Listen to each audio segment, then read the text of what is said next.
Hello friends, good morning. आज हम आपके लिए लेके आए हैं जेनेटिक्स।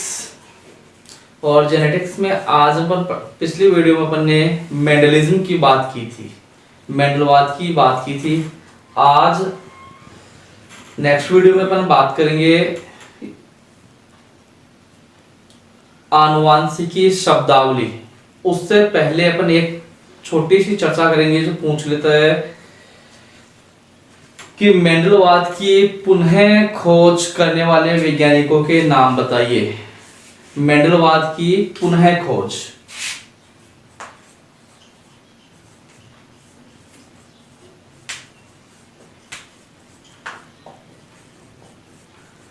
मेंडलवाद की पुनः खोज करने वाले वैज्ञानिकों के नाम बताइए। परीक्षा में पूछा जाता है, कंपटीशन एग्जाम में भी, बोर्ड एग्जाम में भी। केवल साइंटिस्टों के नाम आपको याद रखना है।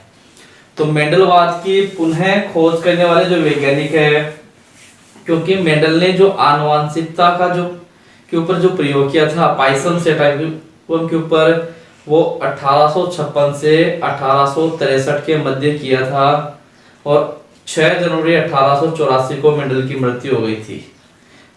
तो जीते जी उनको किसी प्रकार की कोई उपलब्धि हासिल नहीं हुई थी। तो सन 1900 में 3 अलग अलग देशों से 3 साइंटिस्टों को बुलाया गया और उन्होंने पृथक पृथक कार्य करते हुए मेंडलवाद की पुनः खोज की। 3 साइंटिस्ट कौन कौन से हैं? उसमें है सबसे पहला जो साइंटिस्ट है हॉलैंड का।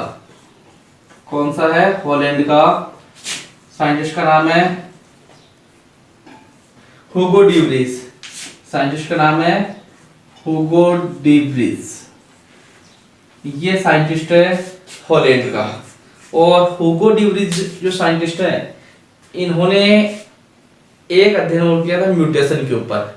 उत्परिवर्तन जो शब्द है, उस शब्द का प्रयोग भी सबसे पहले हुगो डी व्रीज ने किया था और इन्होंने इवनिंग प्रिमरोज प्लांट का अध्ययन करते हुए उत्परिवर्तन के बारे में विस्तार से जानकारी दी थी।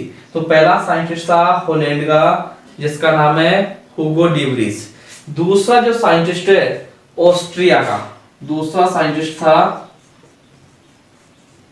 ऑस्ट्रिया का जो साइंटिस्ट है उसका नाम है एरिक वॉन शेरमैक, या टी शेरमैक के नाम से जानते हैं, एरिक वॉन शेरमैक।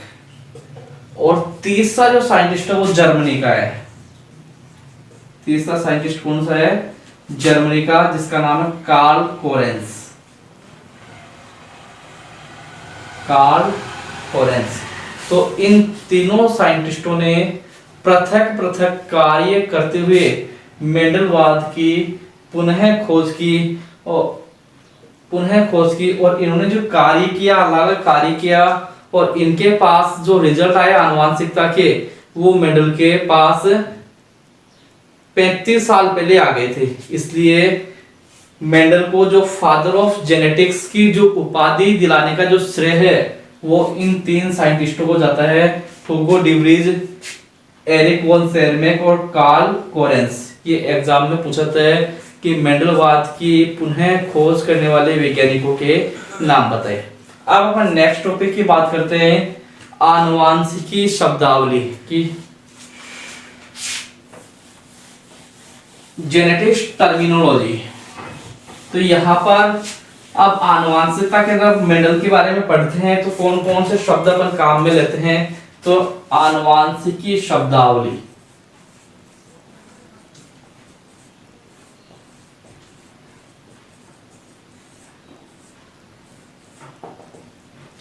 आनुवांशिकी शब्दावली मतलब आनुवांशिकता का जब अध्ययन करते हैं तो उसमें कौन कौन से शब्द अपन काम में मुख्य रूप से रहते हैं, जिसमें सबसे पहला शब्द है जीन शब्द। सबसे पहला शब्द कौन सा है? जीन। ये अपन शब्द काम करते हैं। जीन किसे कहते हैं? किसी एक लक्षण को, किसी, या कह सकते हैं वह कारक जो किसी एक लक्षण को नियंत्रित करता है उसे कहते हैं जीन। जीन किसे कहते हैं? वह कारक है जो किसी एक लक्षण को नियंत्रित करता है उसे क्या कहते हैं? जीन कहते हैं। और जीन शब्द का प्रयोग सबसे पहले जोहानसन नामक वैज्ञानिक ने किया था। मेंडल ने जिस शब्द को कारक कहा था, जोहानसन ने उस कारक को क्या कहा था? जीन कहा था। तो जीन किसे कहते हैं? वह कारक है जो किसी एक लक्षण को नियंत्रित करता है उसे क्या कहते हैं? जीन कहते हैं। दूसरा शब्द अपन यहां पे काम लेते हैं एलील, युग्म विकल्पी। एलील या युग्म विकल्पी किसे कहते हैं? किसी एक लक्षण को नियंत्रित करने वाले जीन के दो विपर्यासी स्वरूपों को क्या कहते हैं? एलील या युग्म विकल्पी। किसे कहते हैं? किसी एक लक्षण को नियंत्रित करने वाले जीन के दो विपर्यासी स्वरूपों को क्या कहते हैं? एलील। जैसे मेंडल ने ऊंचाई के लिए दो युग्म विकल्प लिए थे। ऊंचाई का जो जीन है, ऊंचाई के लिए मेंडल ने लिए थे दो युग्म विकल्पी। एक तो कैपिटल टी जिसको लंबापन के लिए कैपिटल टी और बोनापन के लिए स्मॉल टी। तो ये दो क्या है? लक्षण क्या है? एक ऊंचाई का लक्षण क्या है? ऊंचाई का। तो इसके ये दो युग्म विकल्पी हो गए। तो किसी एक लक्षण को नियंत्रित करने वाले जीन के दो विपर्यासी स्वरूप, लक्षण एक कौन सा है? ऊंचाई का। इसके दो विपर्यासी स्वरूप कौन सा है? लंबापन और बोनापन। तो इनको क्या कहते हैं? युग्म विकल्पी। तीसरी अपन टर्मिनोलॉजी में बात करें तो तीसरी परिभाषा है समयुग्मजी। तीसरी परिभाषा कौन सी आती है? समयुग्मजी। समयुग्मजी किसे कहते हैं? जब किसी लक्षण को नियंत्रित करने वाले जीन के दोनों युग्म विकल्पी एक समान हो। जब किसी लक्षण को नियंत्रित करने वाले जीन के दोनों युग्म विकल्पी एक समान हो तो उसे क्या कहते हैं? समयुग्मजी कहते हैं। जैसे अपन बात करें कैपिटल टी और स्मॉल टी, ये क्या है? किसी एक लक्षण, जैसे ये है कैपिटल टी लंबेपन के लिए, तो किसी एक लक्षण को नियंत्रित करने वाले जीन के दोनों युग्म विकल्पी यदि एक समान है तो यहां पर भी दोनों युग्म विकल्पी एक समान है, यहां पर भी दोनों युग्म विकल्पी एक समान है। ये शुद्ध लंबा समयुग्मजी पादप है, ये शुद्ध बोना समयुग्मजी पादप है, तो उसको कहते हैं अपन समयुग्मजी। चौथी टर्मिनोलॉजी में शब्द आता है विषमयुग्मजी। विषमयुग्मजी किसे कहते हैं? जब किसी लक्षण को नियंत्रित करने वाले जीन के दोनों युग्म विकल्पी असमान हो। जब किसी लक्षण को नियंत्रित करने वाले जीन के दोनों युग्म विकल्पी असमान हो तो उसको क्या कहते हैं अपन? विषमयुग्मजी। उसको क्या कहते हैं अपन? विषमयुग्मजी कहते हैं। जैसे कि बात करते हैं अपन कैपिटल टी और स्मॉल टी, एक बड़ा है एक छोटा है, तो एक लक्षण को नियंत्रित करते हैं ये। तो जब किसी एक लक्षण को नियंत्रित करने वाले जीन के दोनों युग्म विकल्पी असमान हो तो उसे विषमयुग्मजी कहते हैं। पांचवा अपन टर्मिनोलॉजी बात करें तो आता है लक्षण प्ररूप, फिनोटाइप। फिनोटाइप लक्षण प्ररूप का मतलब है किसी सजीव की बाह्य प्रतीति, किसी सजीव की बाह्य प्रतीति क्या कहलाती है? लक्षण प्ररूप। मतलब किसी सजीव को अपन बाहर से देखकर पहचान जाए तो वो क्या कहलाता है? लक्षण प्ररूप। जैसे लंबा और बोना, जैसे लंबा और बोना, तो ये कैसा है? लक्षण प्ररूप। छठा है जीन प्ररूप। छठा है जीन प्ररूप, जीनोटाइप इसको कहते हैं अपन। इसको फिनोटाइप किसी सजीव की बाह्य प्रतीति, किसी सजीव की आनुवंशिकीय रचना, किसी सजीव की आनुवंशिकीय रचना क्या कहलाती है? जीनोटाइप या जीन प्ररूप। फिर नेक्स्ट आता है प्रभावी लक्षण। नेक्स्ट टर्मिनोलॉजी क्या आता है? प्रभावी लक्षण, डोमिनेंट कैरेक्टर किसे कहते हैं? वह लक्षण जो F1 पीढ़ी में, वह लक्षण जो F1 पीढ़ी में अपनी अभिव्यक्ति प्रकट करता है या अपने आप को प्रकट होने देता है, वह क्या कहलाता है? प्रभावी लक्षण। किसे कहते हैं? वह लक्षण जो F1 पीढ़ी में अपनी अभिव्यक्ति प्रकट करता है, उसे प्रभावी लक्षण कहते हैं। आठवीं टर्मिनोलॉजी में बात करते हैं तो अप्रभावी लक्षण, रिसेसिव कैरेक्टर। अप्रभावी लक्षण किसे कहते हैं? वह लक्षण जो F1 पीढ़ी में अपनी अभिव्यक्ति प्रकट नहीं करता है, वह लक्षण जो F1 पीढ़ी में अपनी अभिव्यक्ति प्रकट नहीं करता है, क्या कहलाता है? अप्रभावी लक्षण कहलाता है। नेक्स्ट कैरेक्टर के पर बात करते हैं। नेक्स्ट टर्मिनोलॉजी के ऊपर बात करते हैं तो ये इसमें आता है एक संकर संकरण। एक संकर संकरण किसे कहते हैं? वह संकरण जिसमें एक लक्षण की वंशागति का अध्ययन किया जाता है। वह संकरण जिसमें एक लक्षण की वंशागति का अध्ययन किया जाता है, उसे एक संकर संकरण कहते हैं। 10वां आता है द्विसंकर संकरण। किसे कहते हैं? वह लक्षण वह संकरण जिसमें दो लक्षणों की वंशागति का अध्ययन किया जाता है। एक लक्षण की वंशागति का अध्ययन एक संकर संकरण, दो लक्षणों की वंशागति का अध्ययन द्विसंकर संकरण। तीसरा आता है त्रिसंकर संकरण कि वह संकरण जिसमें तीन लक्षणों की वंशागति का अध्ययन किया जाता है, उसे त्रिसंकर संकरण कहते हैं। और नेक्स्ट आता है बहुसंकर संकरण, मल्टीपल क्रॉस।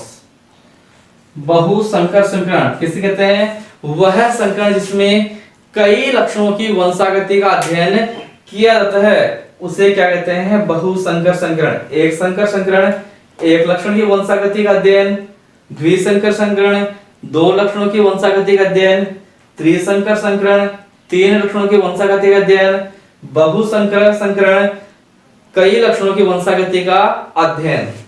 फिर नेक्स्ट टर्मिनोलॉजी में आप बात करते हैं अपन परीक्षण क्रॉस। परीक्षण संकरण, टेस्ट क्रॉस जिसको अपन कहते हैं।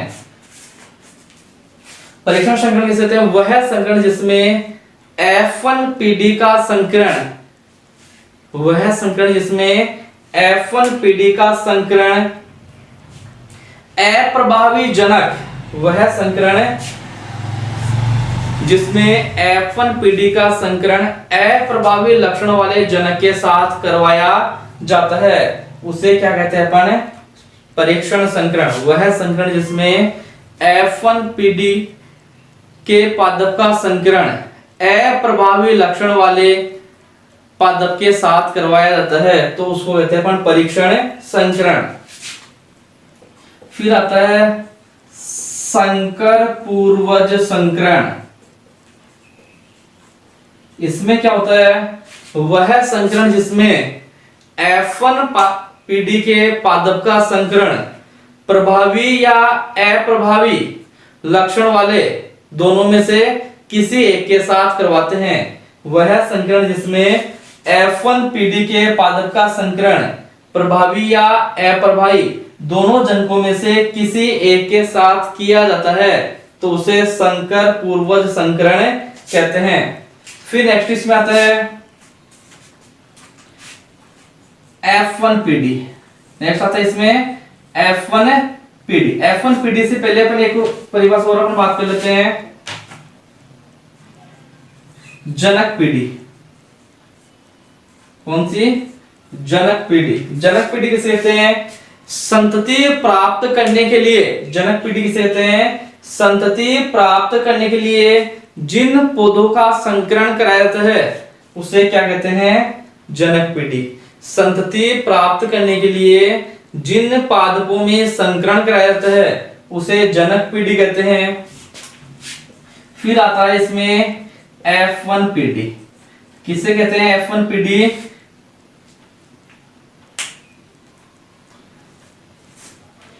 जनक पीढ़ी किसे कहते हैं? संतति प्राप्त करने के लिए जिन पादपों का संकरण कराया जाता है उसे कहते हैं जनक पीढ़ी। और F1 पीढ़ी किसे कहते हैं? जनकों के संकरण से प्राप्त प्रथम पीढ़ी। जनकों के संकरण से प्राप्त प्रथम पीढ़ी F1 पीढ़ी कहलाती है। संतति प्राप्त करने के लिए जिन पादपों का संकरण है तो उसे जनक पीढ़ी, और जनकों के संकरण से प्राप्त प्रथम पीढ़ी F1 पीढ़ी कहलाती है। फिर आता है F2 पीढ़ी। फिर आता है F2 पीढ़ी। F1 पीढ़ी से प्राप्त F1 पीढ़ी, F2 पीढ़ी किसे कहते हैं? F1 पीढ़ी के संकरण से प्राप्त, F1 पीढ़ी के संकरण से प्राप्त संतति को क्या कहते हैं? पढ़े F2 पीढ़ी कहते हैं। फिर आता है एक संकर अनुपात। एक संकर अनुपात किसे कहते हैं? एक संकर संकरण से प्राप्त अनुपात को, एक संकर संकरण से प्राप्त अनुपात को एक संकर अनुपात कहते हैं। फिर आता है द्विसंकर अनुपात। इसमें हो जाएगा द्विसंकर संकरण से प्राप्त अनुपात को द्विसंकर अनुपात कहते हैं। और लास्ट आता है व्युत्क्रम संकरण। व्युत्क्रम संकरण किसे कहते हैं? वह संकरण है जिसमें पादप एको नर तथा पादप बी को मादा।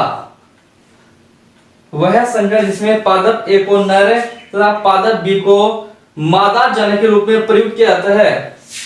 वह संकरण जिसमें पादप ए को नर तथा पादप बी को मादा जनक के रूप में प्रयुक्त किया जाता है, तथा दूसरे संकरण में पादप ए को मादा, दूसरे संकरण में पादप ए को मादा और बी को नर जनक के रूप में प्रयुक्त किया जाता है, उसे कहते हैं व्युत्क्रम संकरण। कैसे कहते हैं? वह संकरण जिसमें पादप ए को नर तथा पादप बी को मादा जनक के रूप में प्रयुक्त किया जाता है, तथा दूसरे संकरण में पादप ए को मादा और पादप बी को नर जनक के रूप में प्रयुक्त किया जाता है, उसे व्युत्क्रम संकरण कहते हैं।